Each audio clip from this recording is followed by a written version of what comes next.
I qualified from the University of Cambridge in the UK in 1997, and my first job was as an intern at a first opinion equine and small animal practice in Essex.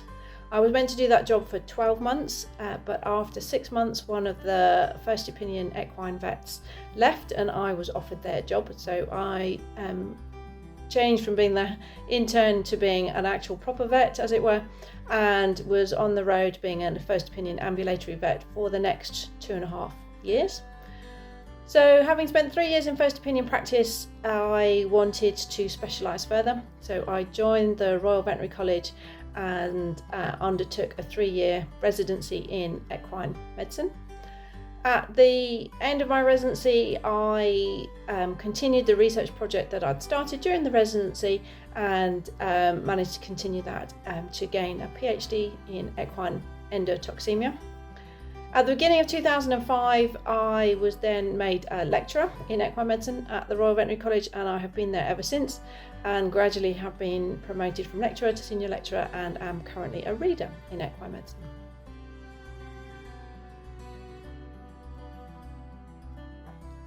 So I specialise in equine medicine, so that involves all body systems, gastrointestinal, respiratory, cardiovascular, essentially seeing any cases in our equine referral hospital that don't need surgery. So for example, all the colics come to medicine first and we work them up and then decide whether they're going to be treated medically or hand them over to the surgeons. Might see something with an arrhythmia, something in respiratory distress, anything and everything that doesn't need surgery is seen by the medicine service. I also teach the students, so I will teach 3rd, 4th and final year vet students, and I undertake research. So my research focuses on equine endocrine disease, so equine metabolic syndrome and pituitary pars intermedius dysfunction, and I'm particularly interested in the links between those equine endocrine diseases and laminitis and why some animals will get laminitis whereas others don't.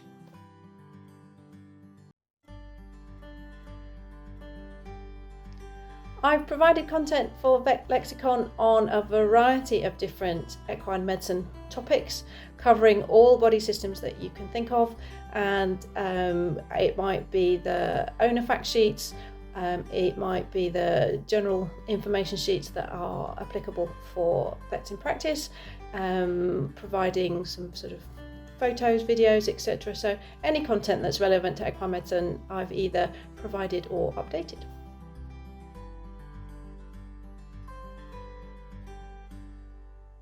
The content is aimed predominantly at vets in first opinion practice. It gives information relating to the diseases themselves, so the pathophysiology, epidemiology, particular age, breed, sex that might be predisposed, how you might diagnose it, how you might treat it, etc.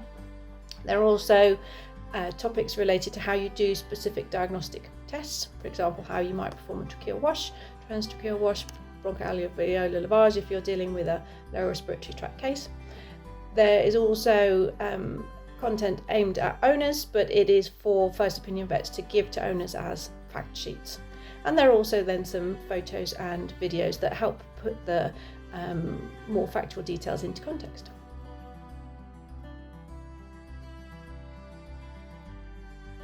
I heard about Vetlexicon powered by VetStream because I was contacted by VetStream to continue to work, because I've worked for them for a very long time, providing both novel content and updating existing content.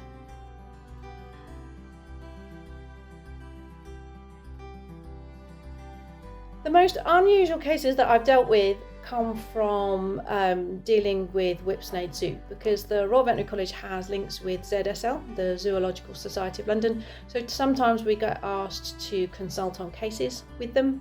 So it's cases that either they're not sure what's wrong with the animal or they don't have the equipment to do the further diagnostic test that they'd like to do, so they call on us in the Equine Referral Hospital to come along to Whipsnade and help them. So I have done a heart scan on a sea lion, I've done gastroscopy on another sea lion, and the most scary thing that I had to do was do upper airway endoscopy on a rhino, and the rhino was not anaesthetised, it was just sedated. with a blindfold on and cotton wool in its ears, and it was just loose walking around this reasonably small pen, but if you confine them then they tend to get angry. So you just have to take a softly approach and do your endoscopy without getting squashed by this very large and very scary animal. So that's probably the most weird case that I've had to deal with.